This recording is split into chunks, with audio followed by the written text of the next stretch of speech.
Hay momentos en los que un simple gesto puede cambiar el rumbo de toda una vida. Para mí, fue cuando mi nuera Mariela colocó mi plato frente a mí aquella noche, y antes de sonreír, me observó en silencio, con una calma tan extraña que me atravesó la piel. Era mi cumpleaños número 66, y lo que debía ser una cena familiar terminó convirtiéndose en una escena que jamás podré olvidar. Su mirada no era de cariño ni de respeto, era expectante. Y en ese instante, algo dentro de mí se estremeció. Nunca fui una mujer desconfiada, pero he vivido lo suficiente como para reconocer cuando el amor se disfraza de hipocresía. Así que, con disimulo, cambié mi plato por el de su madre, que estaba sentada a mi lado. Lo hice sin pensar, movida por una intuición que, con los años, se vuelve más fuerte que la razón. Minutos después, mientras todos reían y brindaban, la madre de Mariela empezó a sudar frío. Su rostro se tornó pálido, sus manos temblaron, y antes de que alguien comprendiera lo que pasaba, cayó de la silla. El ruido del cristal al romperse contra el suelo hizo que el corazón se me detuviera. Todos se levantaron gritando. Y entonces, entre el caos, escuché la voz de mi nieto, Nicolás, que preguntó inocentemente: «Mamá, ¿el plan funcionó?». Por un instante, el mundo se detuvo. Nadie pareció escuchar al niño, salvo yo, y aunque mi cuerpo temblaba, logré mantenerme en pie. Mariela corrió hacia su madre fingiendo desesperación, mientras mi hijo Julián llamaba a emergencias con la voz entrecortada. Yo no dije nada, solo observé y supe, sin lugar a dudas, que aquello no había sido un accidente. Pero antes de continuar, quiero hacerte una invitación muy especial. Suscríbete al canal y deja tu me gusta. Esto me ayuda a ver que me apoyas y disfrutas de mis historias. Y cuéntame aquí abajo, en los comentarios, desde qué ciudad nos estás viendo. Ahora, continuemos. Las sirenas no tardaron en llenar la calle. Mientras los paramédicos se llevaban a la madre de Mariela, mi hijo trataba de consolarla. Ella lloraba desconsolada, aferrada a él como una actriz que repite un papel aprendido. Yo la miraba en silencio, recordando cada una de las veces que me pidió no meterme en la cocina o no tocar sus cosas. Mariela siempre había tenido una sonrisa amable, demasiado amable. Cuando la ambulancia se fue, el silencio en la casa se volvió insoportable. Mi nieto seguía mirando la mesa, confundido. Fui hacia él y lo abracé. Su cuerpecito temblaba. Le susurré al oído: «Todo está bien, mi amor. No digas nada». Él me miró con esos ojos inocentes que lo ven todo y me dijo, casi en un suspiro: «Mamá dijo que tú ya no ibas a sufrir más». Me quedé helada. ¿No sufrir más? ¿Desde cuándo mi nuera creía que yo sufría? ¿Y por qué su hijo repetiría esas palabras con tanta naturalidad? Esa noche nadie durmió. Mariela no paraba de llamar al hospital. Decía que su madre estaba estable, que quizá fue una reacción alérgica, pero sus manos no dejaban de temblar. Julián trataba de tranquilizarla, sin notar que su esposa apenas lo miraba. Y yo, sentada en el sillón del comedor, repasaba mentalmente cada gesto de la cena. Su insistencia en servirme personalmente, el brillo nervioso en sus ojos y aquel detalle mínimo que ahora cobraba todo sentido. Había cocinado solo para mí. Recordé cómo días antes me había pedido que descansara, que no me preocupara por nada, que ese año ella se encargaría de todo. «Usted solo disfrute, suegra», me dijo con una sonrisa. Y yo, ingenua, acepté. Nunca imaginé que ese descanso sería su forma de deshacerse de mí. Cerca de la medianoche, el teléfono sonó. Mariela contestó, aún con la voz rota por el llanto fingido. «Sí, Hospital Central». Su rostro cambió. El color volvió a su piel de golpe, y por un segundo creí ver alivio en su mirada. «¿Estás segura?», preguntó. «Ah, sí, entiendo. Gracias». Colgó despacio. Julián la miró, angustiado. «¿Qué pasó? ¿Cómo está tu mamá?». Mariela bajó la cabeza, fingiendo tristeza. No sobrevivió». Mi hijo se llevó las manos al rostro. Ella lo abrazó, ocultando una mueca que duró apenas un parpadeo. Pero yo la vi, y supe que, para ella, ese desenlace no era una tragedia, sino un error de cálculo. Esa madrugada, cuando todos se fueron a dormir, me quedé sola en el comedor, mirando los platos aún sobre la mesa. El mío, limpio. El de la madre de Mariela, cubierto por un mantel. Me acerqué despacio y retiré la tela. El olor que emanaba era dulce, químico y real. Un olor que no pertenecía a la comida, sino al miedo. Mi esposo, en vida, fue químico farmacéutico. Había trabajado con decenas de sustancias peligrosas. Y yo aprendí de él algo que nunca olvidé. Los venenos más letales son los que no dejan huella inmediata. Toqué el borde del plato y comprendí que había estado a segundos de morir. Mariela lo planeó con cuidado, quizá durante meses. Y de no ser por esa intuición, ese escalofrío que me hizo cambiar los platos, ahora sería yo quien estaría camino al hospital. A la mañana siguiente, todo parecía normal, demasiado normal. Mariela vestía de negro, con el rostro sereno, recibiendo llamadas de condolencias. Mi hijo, devastado, apenas comía, y Nicolás, el niño, no hablaba. Solo me miraba con una mezcla de culpa y miedo. Decidí guardar silencio. No tenía pruebas, solo sospechas. Y en una casa donde el amor se disfraza de costumbre, las sospechas son más peligrosas que la verdad. Pero en mi interior juré que lo descubriría todo. No por mí, sino por ese niño que aún creía que la maldad podía tener buenos motivos. Esa tarde, cuando Mariela salió a arreglar los papeles del funeral, entré a la cocina. Todo estaba impecablemente limpio, demasiado. Ningún resto de la comida, ninguna olla sucia, ningún olor. Solo el sonido del refrigerador y en el cubo de basura una pequeña botella vacía, sin etiqueta, con un leve aroma metálico. La tomé entre los dedos y la guardé en mi delantal. Miré el reloj. Eran las 5:44 de la tarde. Y aunque no lo sabía aún, ese fue el momento exacto en que dejé de ser víctima y comencé a ser cazadora. La guerra, silenciosa y fría, acababa de empezar. Nunca he creído en presentimientos, pero desde aquella noche, mi cuerpo parecía advertirme antes que mi mente. Era como si el aire de la casa hubiera cambiado, más denso, más pesado, como si en cada rincón se escondiera una sombra que me observaba. Intenté convencerme de que eran imaginaciones mías, que el trauma del accidente me había dejado paranoica, pero las mentiras huelen, y esa casa olía a veneno. Las horas posteriores al funeral fueron un desfile de rostros hipócritas. Vecinas que nunca me hablaron vinieron con flores y frases huecas. Mariela, vestida de negro riguroso, se comportaba como una viuda ejemplar, cuando la única muerte que realmente la tocaba era la suya, la del disfraz de buena esposa. Yo la observaba en silencio. Cada palabra suya era una actuación, cada lágrima, un cálculo. Esa misma noche, mientras ella dormía, me levanté a revisar la cocina. Tenía que entender qué había pasado. Y allí, entre el orden impecable que tanto le gustaba, noté algo extraño. Un frasco de condimento, aparentemente orégano, estaba fuera de lugar. Cuando lo abrí, un olor amargo, químico, se mezcló con el aire. No era orégano, y supe, con absoluta certeza, que aquella mujer había intentado matarme. No lo grité, no lloré, no podía. Solo sentí una calma helada recorrerme el cuerpo, la misma calma que precede a una tormenta. Apreté el frasco contra el pecho y supe que algún día, en algún momento, se arrepentiría de no haberme matado cuando pudo. Durante los días siguientes, Mariela empezó a comportarse de forma diferente, más atenta, más dulce, casi servicial. Cada mañana preparaba mi desayuno con una sonrisa que pretendía ser sincera. «Descanse, suegrita», me decía. «Usted ya ha hecho bastante». Yo asentía, sabiendo que cada palabra suya escondía veneno. Literalmente. Julián, mi hijo, no notaba nada. Vivía encerrado en su oficina, trabajando horas extra, como si el dolor fuera algo que pudiera esquivar con ocupación. Nunca fue un hombre de sospechas. Desde niño, creía que todos decían la verdad, y ahora su mayor debilidad era confiar ciegamente en la mujer equivocada. Una mañana, al bajar a desayunar, encontré algo curioso. La leche tenía un sabor metálico. Levanté la mirada. Mariela me observaba desde el fregadero con una media sonrisa. No dije nada. Solo tomé el vaso, lo dejé sobre la mesa y fingí un leve mareo. Ella corrió hacia mí, exagerando su preocupación. «¡Ay, suegra! ¿Está bien?» «Sí, hija». «Solo fue un mareo», respondí con calma. Y entonces vi su rostro endurecerse, apenas un segundo. Esperaba que yo cayera.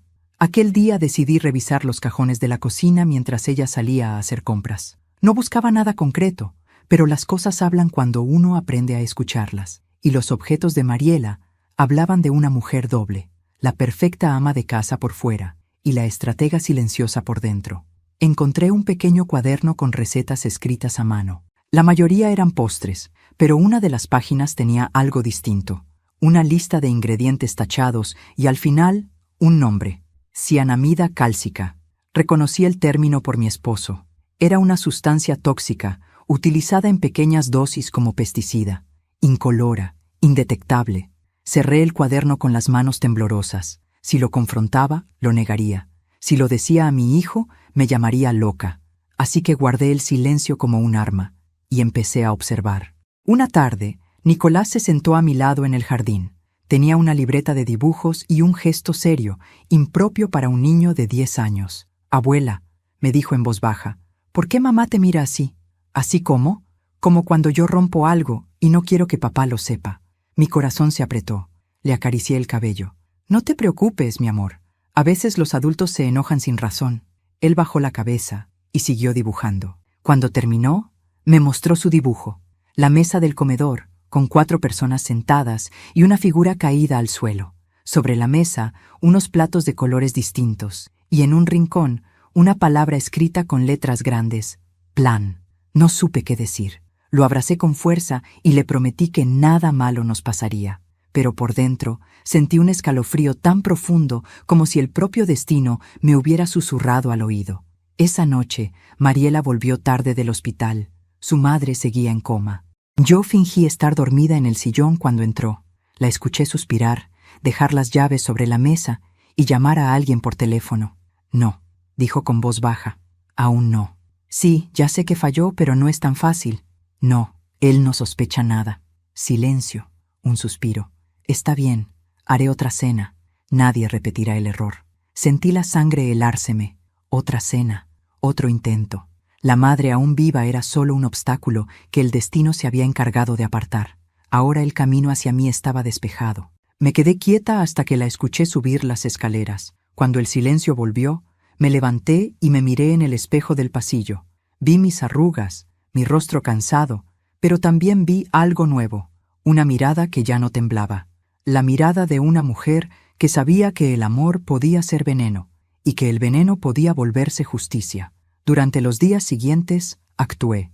Le agradecí por su amabilidad, le sonreí cuando me ofrecía comida, fingí una ternura que me resultaba insoportable.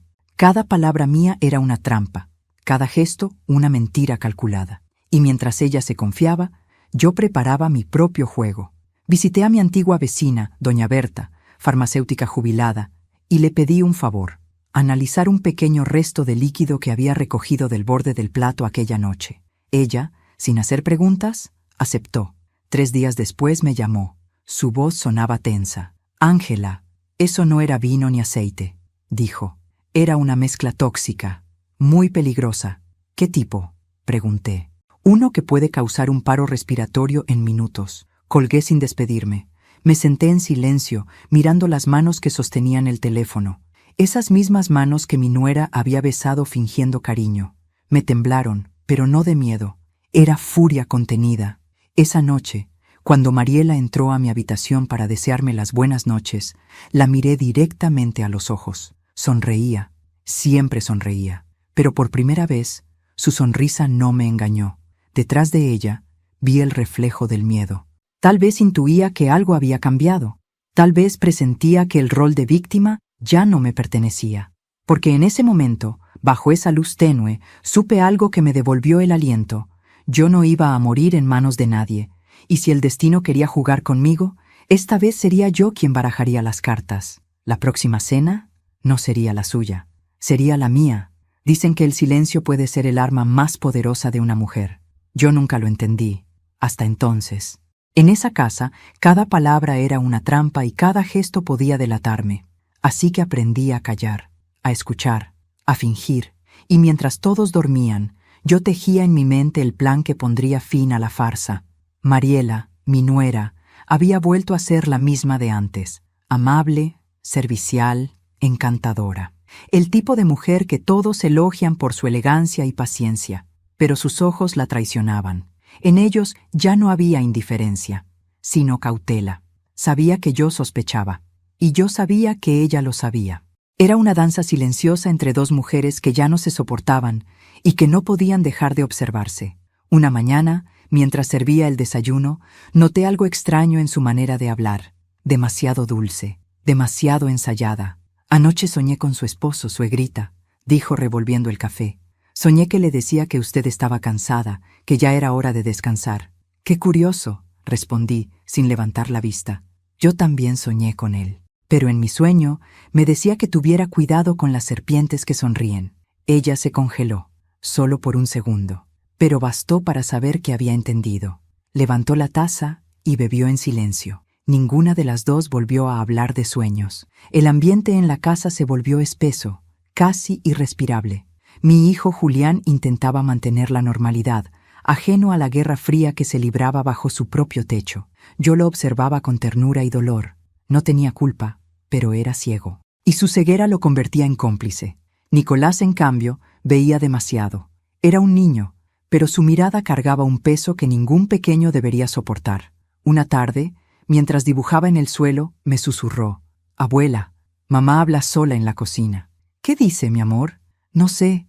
Dice que algo saldrá bien esta vez y que tú no volverás a interponerte». Sentí un escalofrío. Me arrodillé frente a él. «Escúchame, Nico. Quiero que me prometas algo». «¿Qué cosa?» «Si escuchas a tu mamá decir cosas raras, no repitas nada, ni a tu papá, ni a ella. Solo a mí. ¿Sí?» Él asintió con miedo. Lo abracé fuerte.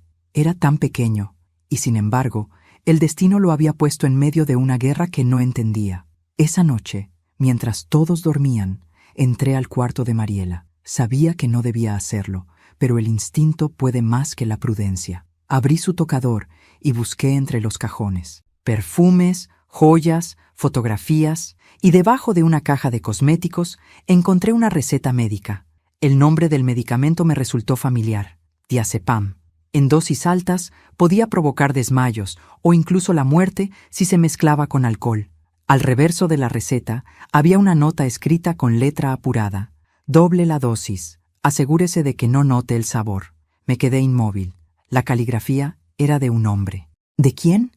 ¿Del mismo que había hablado con ella por teléfono aquella noche? ¿O del médico que le recetaba lo que ella pedía sin hacer preguntas? Fotografié la nota con mi celular. La guardé en silencio y salí del cuarto sin dejar rastro. Sabía que cada paso mío debía parecer inocente, cada movimiento calculado, porque si Mariela sospechaba que la estaba vigilando, yo sería la próxima en caer. Los días se volvieron una rutina de apariencias, desayunos donde las sonrisas eran armas, conversaciones triviales cargadas de veneno invisible, y en medio de todo, Julián, mi hijo, cada vez más ausente, más cansado, más ciego.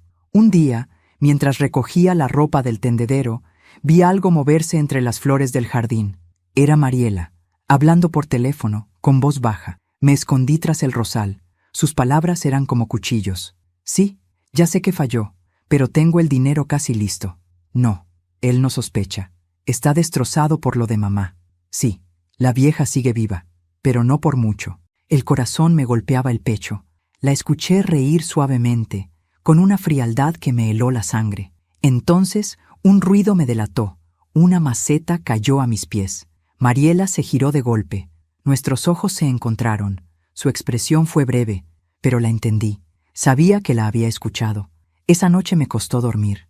Cada crujido de la casa me hacía pensar que estaba en peligro, pero más que miedo, sentía rabia. Rabia de haber permitido que una extraña tomara el control de mi hogar, de mi familia, de mi paz, y supe que no bastaba con sobrevivir. Tenía que hacerla caer. Comencé a dejar pequeñas trampas, cambios en los armarios, marcas en las botellas, pequeñas pruebas invisibles para medir su reacción. Si tocaba algo, sabría que había vuelto a intentar envenenarme, y no me equivoqué. 2 días después, el frasco de miel en la alacena tenía una tapa diferente. Mariela nunca usaba miel, solo yo. La observé preparar el desayuno con disimulo, tarareando, con esa sonrisa que tanto me irritaba. Cuando colocó la miel sobre la mesa, la empujó suavemente hacia mí. «Para su té, suegra. Sé que le gusta». La miré a los ojos. «Qué detalle, hija». Abrí el frasco, olí el contenido y sonreí. «Pero hoy no tengo antojo». Ella forzó una risa. «Qué pena. Preparé justo para usted». «Entonces será para ti, querida». Le serví una cucharada. Ella palideció. «No, no, gracias. Estoy a dieta». Su respuesta fue todo lo que necesitaba oír. Guardé el frasco y fingí normalidad. Sabía que esa miel era su nueva trampa, pero también sabía que, al conservarla, tenía la prueba que necesitaba. Los días siguientes fueron una guerra muda. Mariela me evitaba. Su sonrisa se volvió tensa y cada vez que cruzábamos miradas, había en sus ojos un destello de miedo. Yo, en cambio, comencé a sentirme más fuerte. Ya no era la anciana frágil que necesitaba protección. Era una mujer que había visto la muerte de cerca y había decidido mirarla a los ojos. Empecé a anotar todo en un cuaderno. Fechas, conversaciones, gestos, olores, cambios. Cada página era una pieza del rompecabezas que, tarde o temprano, mostraría la verdad. Y mientras escribía, me prometí algo. No habría próxima cena sin testigos. Porque si Mariela quería jugar con veneno, yo le enseñaría que hay venenos que no se beben, sino que se planean. Hay verdades que uno no busca, pero que igual terminan encontrando la forma de tocar a la puerta. Y cuando lo hacen, ya no hay regreso. Eso fue lo que sentí aquella noche, cuando descubrí lo que se escondía detrás del teléfono de casa. El viejo aparato de línea fija, con su timbre metálico, había estado allí desde que mi esposo vivía. Lo manteníamos más por costumbre que por necesidad. Pero lo que yo ignoraba era que aquel teléfono tenía una función que nunca usamos: grabación automática de llamadas. Fue Nicolás quien me lo dijo sin querer. Estábamos jugando cartas una tarde cuando mencionó, con esa inocencia que a veces rompe el alma: «Abuela, mamá dice que va a borrar las voces del teléfono antes de que tú las escuches». Solté las cartas. «¿Qué dijiste, mi amor?» «Eso.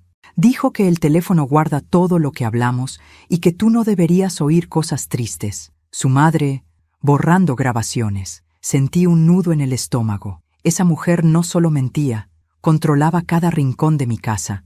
Cuando todos se durmieron, bajé al salón. La luz del pasillo se filtraba como una línea delgada sobre el suelo. Me acerqué al teléfono y en el costado encontré un botón pequeño que nunca había notado. Decía «Playback». Presioné con cuidado. Al principio solo escuché estática. Luego, una voz conocida. La mía, dejando un mensaje a mi hijo una semana antes del cumpleaños. «Julián, dile a Mariela que no se preocupe, puedo cocinar yo». Mi voz sonaba cálida, ingenua, todavía confiada. Avancé. Otra grabación. Mariela hablando con alguien. El corazón me golpeaba el pecho. «Sí, ya lo tengo todo listo». «¿Estás segura de la dosis?», respondió una voz masculina. «Lo bastante. Ella no notará nada». «¿Y si Julián sospecha?». «No lo hará. Él cree que su madre es eterna». Me cubrí la boca con la mano. La respiración se me cortó.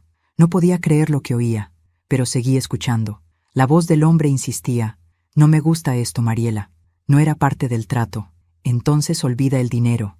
Yo terminaré el trabajo». El teléfono temblaba entre mis manos. Había dicho el dinero. ¿De qué trato hablaban? ¿Era un amante, un cómplice, un socio? No lo sabía. Solo entendía que el intento de envenenarme no había sido un impulso, sino algo cuidadosamente planeado. Esa madrugada no dormí. Rebobiné las grabaciones una y otra vez, escuchando los mismos fragmentos hasta memorizarlos. La voz de Mariela sonaba distinta en cada llamada, fría, calculadora, como si las palabras no fueran emociones, sino instrucciones. A las 3 de la mañana escuché la última grabación, la voz de mi hijo, mi propio Julián. «Mariela, no exageres, es mi madre. Tu madre no confía en mí. Es normal, solo dale tiempo. Tiempo es lo que no tenemos, Julián. No puedo vivir con esa sombra sobre mí. Esa sombra, como la llamas, es quien nos ayudó cuando nadie más lo hizo». Silencio. Y luego, la frase que me rompió el alma: «Si de verdad me amas, dejarás que las cosas sigan su curso». Apagué el aparato. Me quedé sentada, temblando. Mi hijo sabía, tal vez no todo, pero sabía lo suficiente para entender que su esposa me odiaba, y aún así no hizo nada. A la mañana siguiente, lo observé durante el desayuno. Parecía agotado, distraído. Tenía las ojeras profundas y los ojos rojos. Mariela, en cambio, irradiaba tranquilidad. «¿Durmió bien, suegra?», preguntó, sirviendo café. «Perfectamente», respondí. Los sueños me trajeron respuestas. Ella alzó una ceja.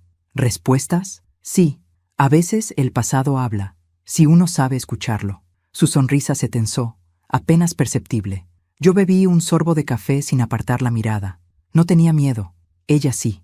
Y eso me dio fuerza. Aquel día visité a mi vecina Berta otra vez. Le pedí que escuchara las grabaciones y que me ayudara a identificar el nombre del químico que había mencionado en la conversación. Tomó nota, analizó, pensó unos segundos. No puede ser, dijo. ¿Qué cosa? Lo que usó no es un veneno común. Es un compuesto médico modificado. Solo alguien con acceso a recetas podría obtenerlo. Supe al instante lo que eso significaba. El cómplice era médico. Y no cualquier médico, sino el de la familia.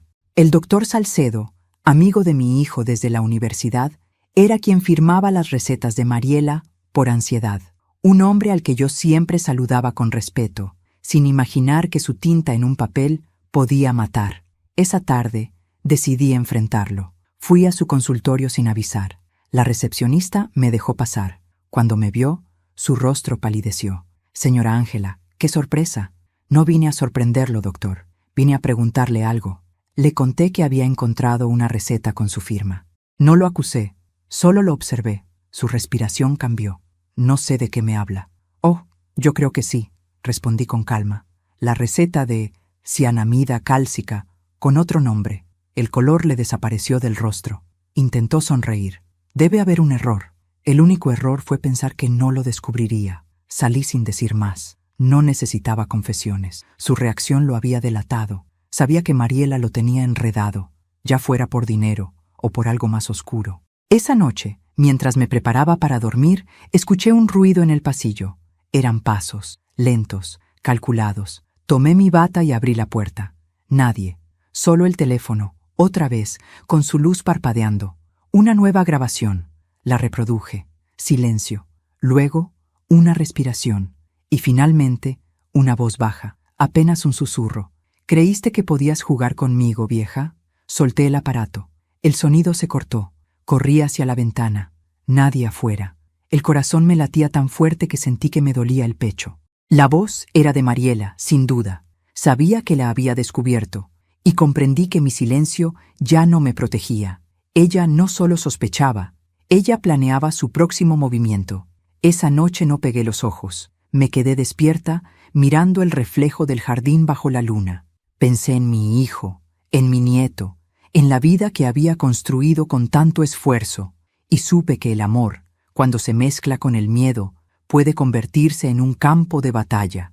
La guerra ya no era silenciosa, era inevitable. Y si Mariela quería volver a ponerme un plato frente a mí, esta vez sería yo quien eligiera los ingredientes. Nunca subestimen a una mujer mayor. Nos pasamos la vida observando, escuchando, fingiendo que no entendemos, hasta que llega el momento de mover la primera ficha. Esa mañana, al despertar, ya no sentí miedo. Había pasado de temer por mi vida a planear cómo recuperarla. La grabación con la voz de Mariela seguía en mi bolso, junto con la receta médica falsificada.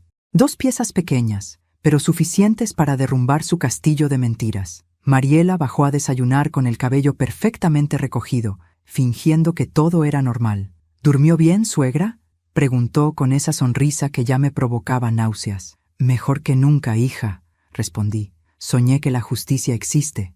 Ella frunció el ceño, sin entender. Pero no dije más, solo me serví café. Lo preparé yo misma.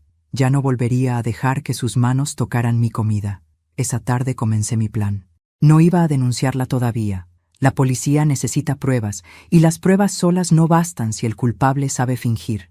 Yo necesitaba verla caer con sus propias manos. Fui a visitar a mi nieto a la escuela. Lo esperé a la salida. Lo abracé fuerte y le pedí que viniera conmigo a caminar un poco. ¿Todo está bien, abuela?, preguntó. Sí, mi amor, pero quiero que me ayudes con algo muy importante. ¿Con qué? Quiero que guardes un secreto, solo entre tú y yo. Le di una pequeña grabadora digital. Le expliqué cómo encenderla y apagarla. Cuando escuches a tu mamá hablar por teléfono o decir cosas raras, solo la enciendes. ¿Entiendes? Él me miró con esos ojos grandes, asustados. ¿Mamá está en problemas? No, hijo, pero a veces las personas buenas se olvidan de quiénes son, y necesitamos ayudarlas a recordar. me abrazó, y por primera vez sentí que no estaba sola. Pasaron los días. Mariela parecía más inquieta que nunca.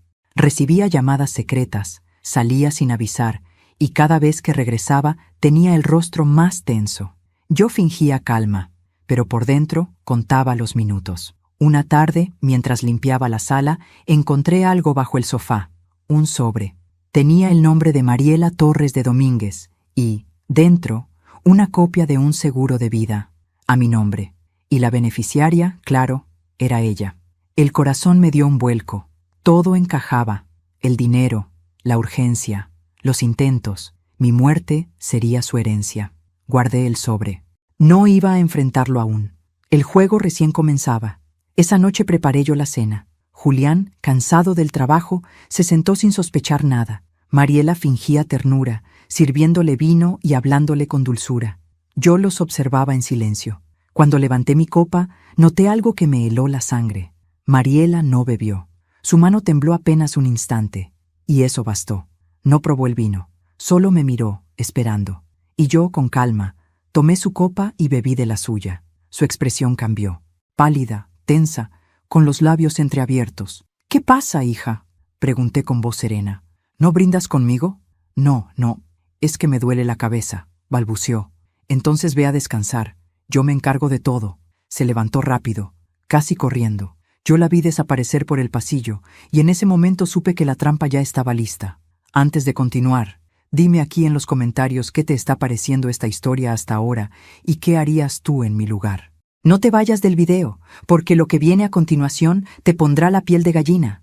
Ahora, continuemos. Esa misma noche, Nicolás entró en mi habitación con la grabadora escondida entre las manos. «Abuela», susurró, «la dejé prendida como dijiste». La tomé y lo abracé con fuerza. «Gracias, mi amor. Ahora vete a dormir, ¿sí?» Esperé hasta que todos durmieron y encendí la grabadora. La voz de Mariela llenó la habitación. «Sí, le puse más de lo que dijiste. Esta vez no fallará». «¿Y el niño?», preguntó un hombre. «No sabe nada, solo repite lo que le digo». «¿Y el viejo?». «Él firmará el seguro mañana. Todo saldrá perfecto». Mi corazón se heló. La prueba estaba ahí. El plan seguía activo. Y mi hijo seguía dormido al lado de una asesina. Decidí actuar antes de que lo hiciera ella. Al día siguiente, preparé todo como si nada pasara: el almuerzo, la casa limpia, las flores frescas en el jarrón. Pero en secreto llamé al abogado de familia, el mismo que había atendido a mi esposo en vida. Le pedí que viniera esa tarde con un nuevo documento: la revocación de cualquier seguro o herencia a nombre de Mariela. Cuando él llegó, Mariela estaba presente. «¿Qué pasa, suegra?», preguntó con fingida dulzura. «Nada, hija. Solo quiero dejar las cosas en orden, por si algo me pasa». Ella se tensó. «¿Y eso por qué lo dice? Una mujer de mi edad debe ser precavida, ¿no crees?». La vi apretar los dientes mientras el abogado me explicaba cada línea. Firmé despacio, disfrutando de cada trazo de la pluma. Ella lo entendió. Todo lo que planeaba ya no tenía valor. Esa noche, escuché pasos en el pasillo otra vez. No era Nicolás, no era mi hijo, era ella. La puerta se abrió suavemente. Vi su silueta en la penumbra. Tenía algo en la mano, un vaso. Me hice la dormida. Sentí el líquido verterse en mi mesa de noche. El aroma, inconfundible, dulce y químico. Mariela salió sin hacer ruido. Esperé 2 minutos. Me levanté con calma y vertí el contenido del vaso en su copa de vino guardada desde la cena. La dejé allí y sonreí. No por maldad, sino por justicia.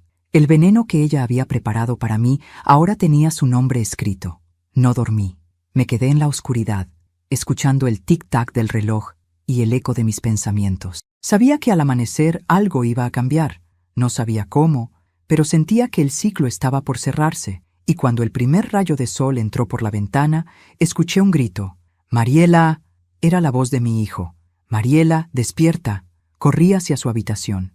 Ella yacía en el suelo, el rostro pálido, la respiración entrecortada. Sobre la mesa, el vaso que yo había dejado. La justicia, silenciosa, había hecho su trabajo. Pero en ese instante, mientras mi hijo lloraba a su lado, no sentí alivio. Solo un profundo cansancio. La guerra había terminado, sí, pero el precio fue demasiado alto. y aún no sabía que lo peor estaba por llegar. Dicen que cuando una persona muere, el silencio que deja no es vacío, es eco, un eco que retumba en cada rincón, en cada recuerdo, en cada palabra que nunca se dijo. Esa casa, antes llena de voces, amaneció muda. Solo se escuchaban los sollozos de mi hijo y los pasos apresurados de los paramédicos que entraban y salían como sombras. Yo estaba de pie, apoyada en la pared del pasillo, viendo cómo se llevaban a Mariela. Su cuerpo inmóvil, cubierto con una sábana blanca, parecía más liviano que la culpa que empezaba a hundirme el pecho. No lloré, no grité, solo respiré. Respiré porque era lo único que me quedaba por hacer. Mi hijo, Julián, cayó de rodillas. ¡No!, gritaba. ¡No, por favor! Intenté acercarme, pero cuando lo hice, me apartó con la mano. ¡No la toques! ¡No te acerques!, me gritó con los ojos enrojecidos. Esa mirada, esa mezcla de rabia y dolor, me partió el alma en dos. Durante las horas siguientes, todo fue confusión.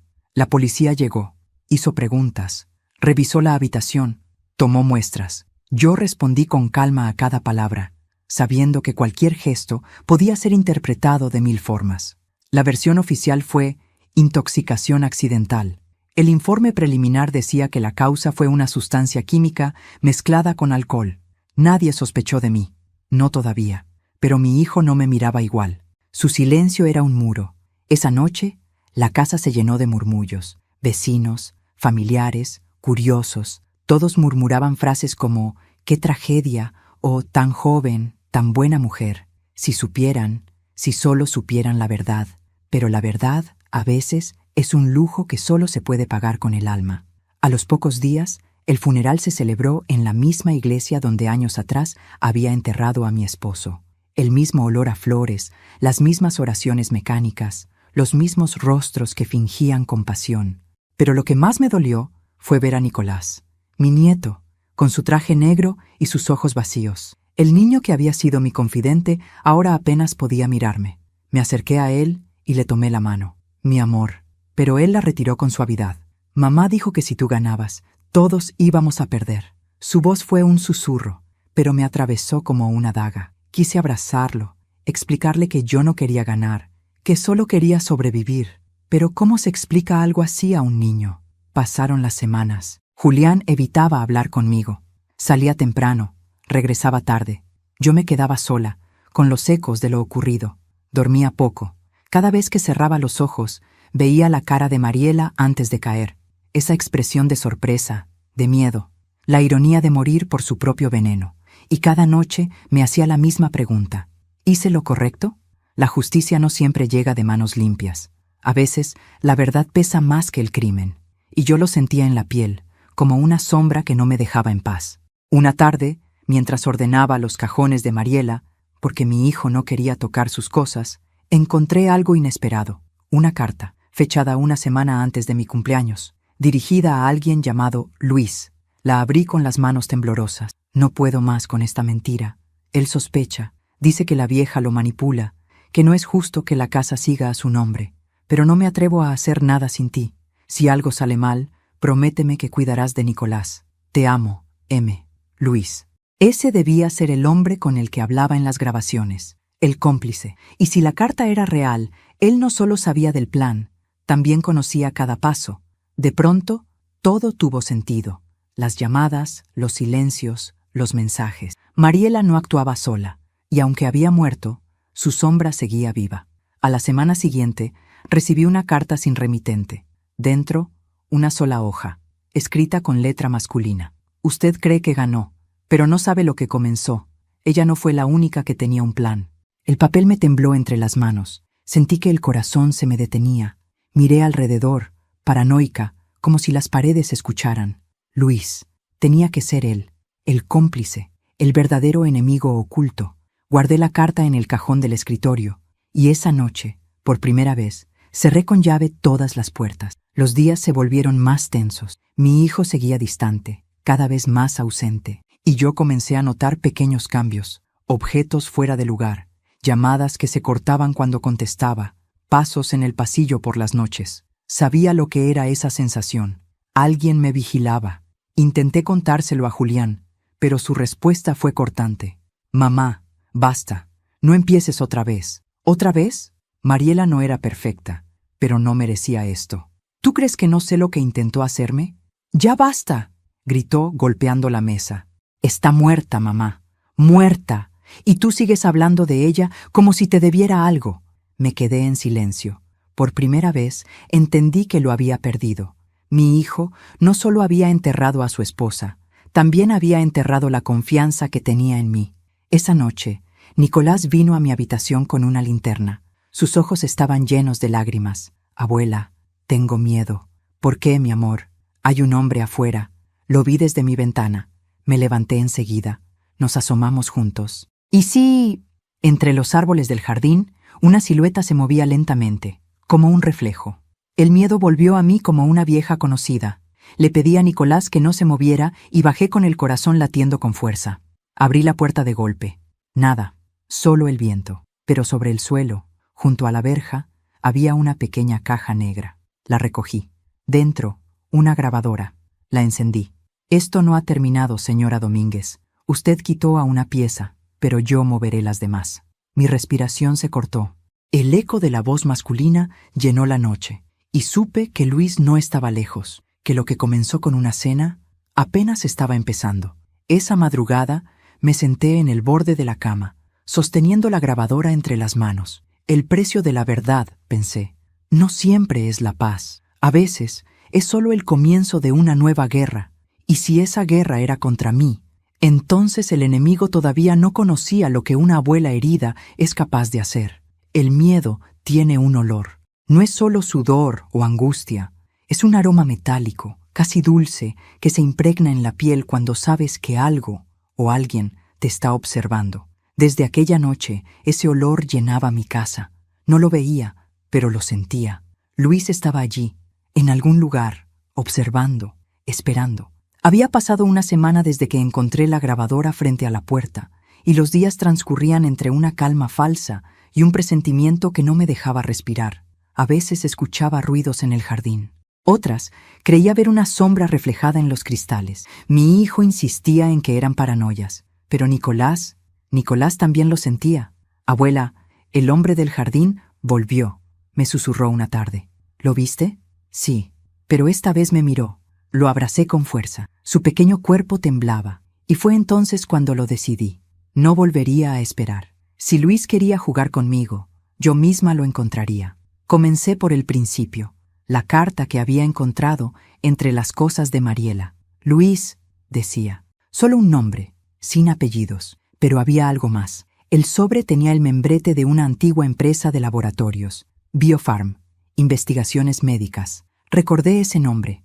Mi esposo, Ernesto, había trabajado allí décadas atrás, antes de jubilarse. Y, si la memoria no me fallaba, uno de sus compañeros más cercanos también se llamaba Luis. Mi mente hizo clic. Luis Mendoza. Sí, ese era el nombre. Un hombre que solía venir a casa en los años 80. Recuerdo su risa forzada, su mirada insistente. Ernesto siempre decía que era ambicioso pero brillante. Después de un escándalo en la empresa por la pérdida de ciertos productos químicos, lo despidieron. Nunca volvimos a saber de él. Hasta ahora. Fui a los archivos municipales y pedí acceso a documentos antiguos de Biofarm. No tenía mucho, solo mi nombre de viuda y mi paciencia. Después de un par de horas, la archivista encontró algo. Un informe sobre la desaparición de una muestra experimental firmada por dos nombres, Ernesto Domínguez y Luis Mendoza. Ambos fueron investigados, pero el caso se cerró por falta de pruebas. El rumor decía que el compuesto había sido vendido en el mercado negro, un veneno modificado para uso controlado. La sangre me heló. Era el mismo tipo de sustancia que Mariela había usado. ¿Era posible que Luis hubiera guardado ese secreto todos estos años? ¿Y que ahora, al morir mi esposo, hubiera regresado para cobrar una vieja deuda? Esa noche no pude dormir. Me quedé sentada frente a la ventana, mirando el jardín iluminado por la luna. El viento movía las hojas como si alguien caminara entre ellas, y entonces lo vi. Por primera vez, claramente, un hombre, de pie junto a la verja, alto, delgado, con el cabello canoso y un abrigo oscuro. No se movía, solo me observaba. Sentí un impulso irrefrenable. Tomé una linterna, Bajé las escaleras y salí. El frío me golpeó el rostro, pero seguí caminando hasta quedar frente a él. No dije nada, él tampoco. Solo levantó la cabeza y sonrió. «Por fin nos conocemos», dijo con voz serena. «¿Usted es Luis?», pregunté, sin apartar la luz de su rostro. «Supongo que sí. Depende de quién me llame». «¿Qué quiere de mí?». «Lo que me deben». Su respuesta fue como un puñal. «¿Quién le debe?». «¿Mi esposo? ¿Mariela?». «Los dos. Y ahora usted también». «Mi esposo murió hace años, y su nuera hace días. Pero los secretos no mueren con la gente, señora Domínguez». Lo observé en silencio. Su mirada no era la de un asesino, sino la de alguien que disfrutaba tener el control. Un hombre acostumbrado a esperar. «¿Qué sabe?», pregunté. «Sé que Ernesto me traicionó. Vendió mi fórmula como suya. Me robó todo. Y luego desapareció». «Eso es mentira», respondí, aunque una parte de mí no estaba tan segura. «¿Está segura?», replicó sonriendo. «Pregúntese de dónde salieron las inversiones que pagaron esta casa». Retrocedí un paso. No porque creyera en sus palabras, sino porque algo dentro de mí empezó a dudar. Volví a casa temblando. Esa noche no pude cerrar los ojos. Me senté frente al viejo escritorio de Ernesto, el mismo que no había tocado desde su muerte. Revisé cada cajón, y allí, escondido bajo un doble fondo, encontré un sobre amarillento. Dentro, un contrato. Firmado por Ernesto y Luis Mendoza. La fecha, 1985. En el margen, a mano, una nota escrita por mi esposo. No tuve opción. Si supiera lo que hizo, no me perdonaría. Sentí un vacío en el estómago. ¿Mi marido había hecho algo terrible? ¿Acaso Mariela lo supo y Luis la manipuló usando esa verdad? De pronto, comprendí que yo era solo una pieza más en un juego que venía desde mucho antes de mí. Pasaron 2 días en los que no salí de casa. Apagué el teléfono. No quería ver a nadie. Solo observaba desde la ventana, esperando que Luis volviera. Y volvió. Una tarde, cuando Nicolás dormía, llamó a la puerta. «¿Qué quiere?», le pregunté. «Hablar», dijo, tranquilo. «No vine a hacerle daño». «¿Por qué ahora? ¿Por qué a mí?». «Porque usted tiene lo que me pertenece». Le mostré el sobre que había encontrado. «¿Esto?». Él lo miró con una mezcla de nostalgia y furia. «Sí, eso es lo último que queda de mi vida. Mi esposo ya pagó por sus errores. No lo suficiente». Intentó avanzar. Yo retrocedí. Tenía miedo, pero también rabia. ¿Y Mariela? ¿Qué papel jugaba ella? Ella fue útil. Necesitaba dinero. Y yo necesitaba a alguien dentro de la familia. ¿La usó? Digamos que nos usamos mutuamente. Pero ella se adelantó. Se creyó más lista. Su voz se volvió fría. «No pensé que usted sobreviviría. Eso lo arruinó todo». «¿Y ahora?», pregunté. «¿Piensa matarme?». Sonrió. «No, usted lo hará por mí». Dejó algo sobre la mesa, una pequeña botella, idéntica a la que Mariela había usado. Y se fue. Esa noche no pude respirar. La botella seguía allí, sobre la mesa, como una invitación al infierno. No la toqué, solo la miré, mientras las palabras de Luis resonaban en mi cabeza. «Usted lo hará por mí». No entendía su significado, hasta que recordé el seguro, los papeles, el dinero.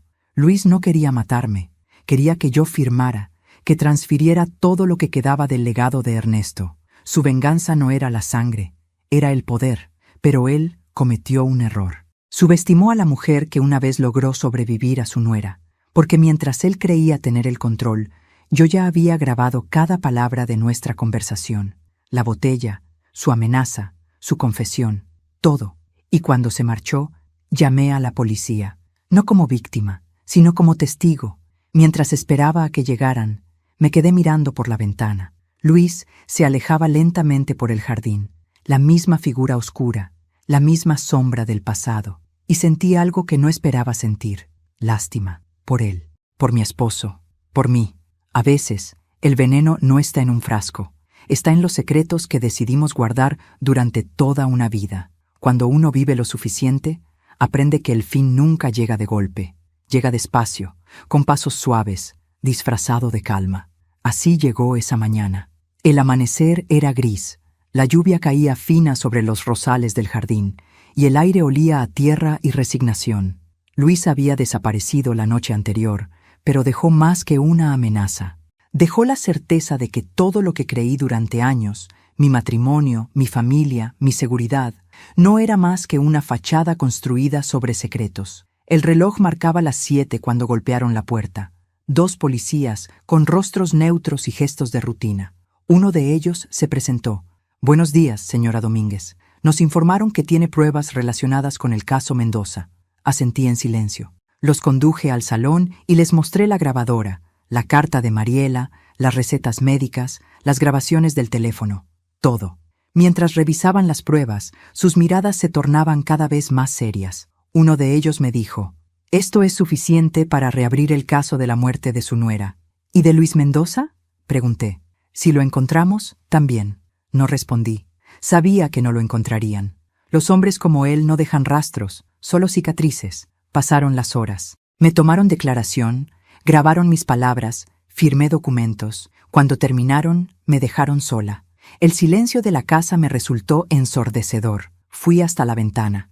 El jardín estaba vacío, pero juraría haber visto una silueta, solo por un segundo. Quizá era el viento, o quizá era la costumbre de esperar el peligro. Decidí sentarme en el sillón del comedor, aquel mismo donde, meses atrás, casi perdí la vida durante mi cumpleaños. Miré la mesa, ahora vacía, y recordé cada detalle: los platos, las risas falsas, la mirada de Mariela. Pensé en ella, no con odio, sino con una tristeza que me dolía en los huesos. Una mujer capaz de tanto mal no nace así. Se hace, poco a poco, a fuerza de resentimiento y soledad. Y comprendí que, en el fondo, tal vez fuimos más parecidas de lo que quise admitir. Mi hijo Julián regresó al anochecer. No me miró al entrar. Tenía la cara demacrada, los ojos hinchados. Se sentó frente a mí, en silencio. Durante minutos no dijo una palabra. El tic-tac del reloj se volvió insoportable. «¿Vinieron los policías?», preguntó al fin. «Sí». «¿Les dijiste todo?». «Todo». Se pasó las manos por el rostro. «No sé si puedo perdonarte». «Ni yo a mí misma», respondí con voz baja. Se levantó y caminó hacia la ventana. La lluvia caía con más fuerza. «Nunca imaginé que todo terminaría así». «Nadie lo imagina», le dije. «Las tragedias siempre parecen imposibles hasta que nos tocan la puerta». Entonces se giró, con los ojos rojos. «¿Sabes lo peor, mamá?». «¿Qué?».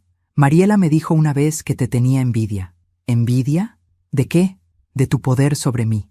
Decía que te amaba y te odiaba al mismo tiempo, que tú siempre sabías cómo quedarte con todo». Me quedé helada. Era cierto. Durante años, sin quererlo, fui una presencia demasiado fuerte en su vida. Mi hijo la amaba, pero parte de él siempre fue mío. Y Mariela nunca soportó eso. Él suspiró, agotado. «No sé si creer todo lo que pasó. Créeme o no, hijo, pero estoy viva, gracias a eso». Me miró en silencio. Luego asintió y se marchó, sin abrazos, sin despedidas. Y por primera vez comprendí que sobrevivir no siempre significa ganar. A veces significa quedarse sola con el eco de lo que perdiste. Pasaron los días. La policía confirmó que Luis Mendoza había sido visto por última vez en una estación de autobuses, rumbo al norte. Desde entonces, nadie volvió a saber de él. El caso quedó en investigación. Yo, oficialmente, no tenía cargos, pero tampoco tenía paz. Nicolás, mi nieto, seguía viniendo a verme cada tarde. Con él, todo era diferente. Su inocencia era lo único que aún me mantenía de pie. Una tarde, mientras hacíamos galletas juntos, me miró con sus grandes ojos y dijo: «Abuela, ya no hay sombras en el jardín».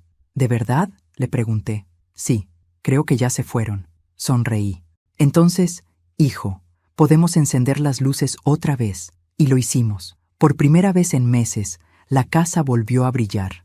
No con la luz del pasado, sino con una nueva, más suave, más humana. Esa noche me senté frente al escritorio de Ernesto. Aún guardaba sus fotografías, sus libros, su aroma. Tomé una hoja en blanco y empecé a escribir.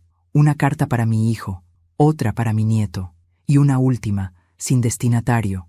A veces el amor duele tanto que se convierte en veneno.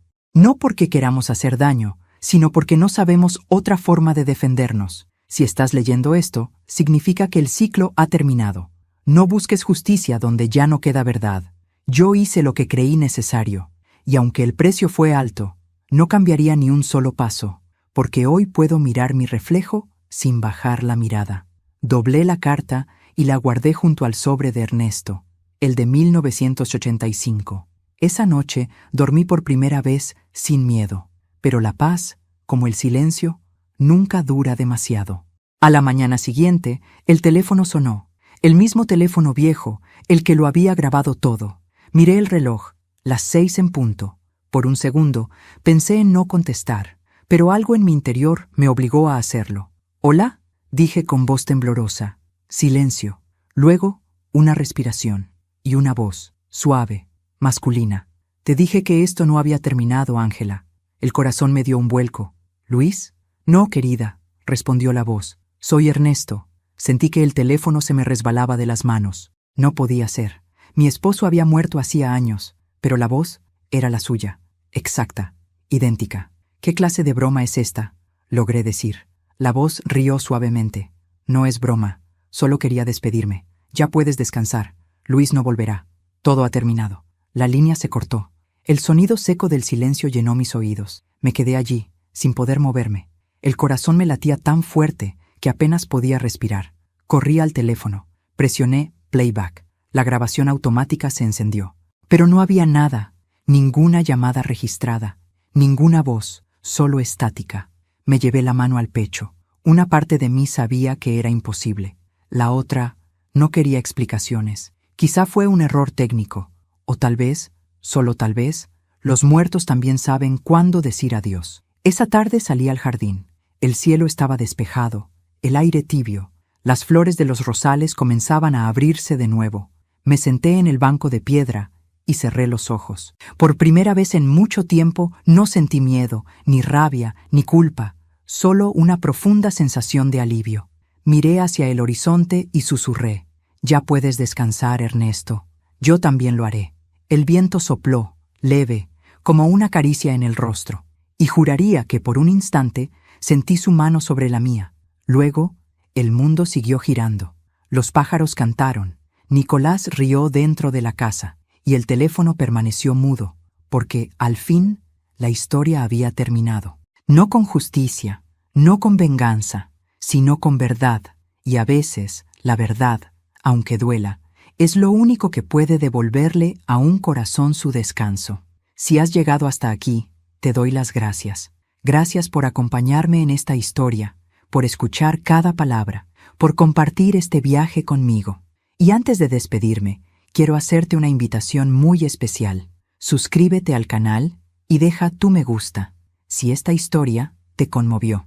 Así sabré que estás ahí, apoyando y sintiendo junto a mí. Y cuéntame en los comentarios desde qué ciudad nos estás viendo. Me encantará saber desde dónde me acompañas en este camino de recuerdos, dolor y esperanza. Soy Ángela Domínguez, y esta fue mi historia.